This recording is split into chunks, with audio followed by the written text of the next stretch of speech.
இனி WhatsApp service வந்து use பண்ணுறதுக்கு பே பண்ணணும் அப்படின்ட்டு ஒரு ஷாக்கிங்கான இன்ஃபர்மேஷன் வந்து ரிலீஸ் ஆயிருக்கு. மெட்டா என்ன பிளான் பண்ணியிருக்காங்கன்னா ஆக்டிவ் சப்ஸ்கிரிப்ஷன் சிஸ்டம் வந்து கொண்டு வரலாம் அப்படின்னு வந்து பிளான் பண்ணியிருக்காங்க. டெய்லி 1.5 பில்லியன் பீப்புள் வந்து வாட்ஸ்அப் யூஸ் பண்ணிட்டு இருக்காங்க. ஸோ அதனால் இந்த பிளாட்ஃபார்மை வந்து கொமர்ஷியல் ஆக்க போகிறாங்க.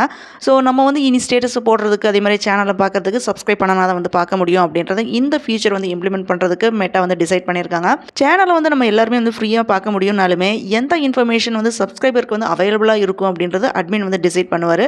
So at the same time நம்மளோட personal information end to end encryption சிஸ்டமில் வந்து மெட்டாவோட எந்த இன்டர்ஃபியரன்ஸும் இருக்காது அப்படின்னு சொல்லியிருக்காங்க. அது எப்பவும் போல வந்து கண்டினியூ ஆகும் அப்படின்ட்டு மெட்டா ஹேண்டில் வந்து கிளியர் கட்டாக வந்து சொல்லியிருக்காங்க. சேனல் அண்ட் ஸ்டேட்டஸ் ஏரியாவில் அட்வர்டைஸ்மெண்ட் ப்ரோட்காஸ்ட் பண்ணுறதுக்கு பிளான் பண்ணியிருக்காங்க. ஸோ அது மூலமாக கம்பெனிஸ் அண்ட் ஆர்கனைசேஷனோட பிஸ்னஸ் ஆப்பர்ச்சுனிட்டிஸ் வந்து இன்க்ரீஸ் பண்ண முடியும் அப்படின்ட்டு மெட்டா பிளான் பண்ணியிருக்கிறதா வந்து இன்ஃபர்மேஷன் வந்து லீக் ஆயிருக்கு. அதே மாதிரி நம்மளோட mobile numbers and personal informations எப்பவுமே வந்து விற்க மாட்டோம் அப்படின்னு வந்து சொல்லியிருக்காங்க. எல்லா இன்ஃபர்மேஷனும் மெட்டா ஹேண்டில் இருந்து தான் வந்து சொல்லியிருக்காங்க. நம்ம மொபைலுக்கே இவங்க ஸ்டார்ட் பண்ணும்போது இந்த இன்ஃபர்மேஷன் எல்லாமே வரும் அப்படின்றத நம்ம எக்ஸ்பெக்ட் பண்ணலாம். இந்த வீடியோ பற்றின உங்களோட ஃபீட்பேக் வந்து கமெண்ட் பண்ணுங்கள். இந்த வீடியோ பிடிச்சதுனா லைக் பண்ணுங்கள், ஷேர் பண்ணுங்கள், சப்ஸ்கிரைப் பண்ணுங்கள். See you all in the next video.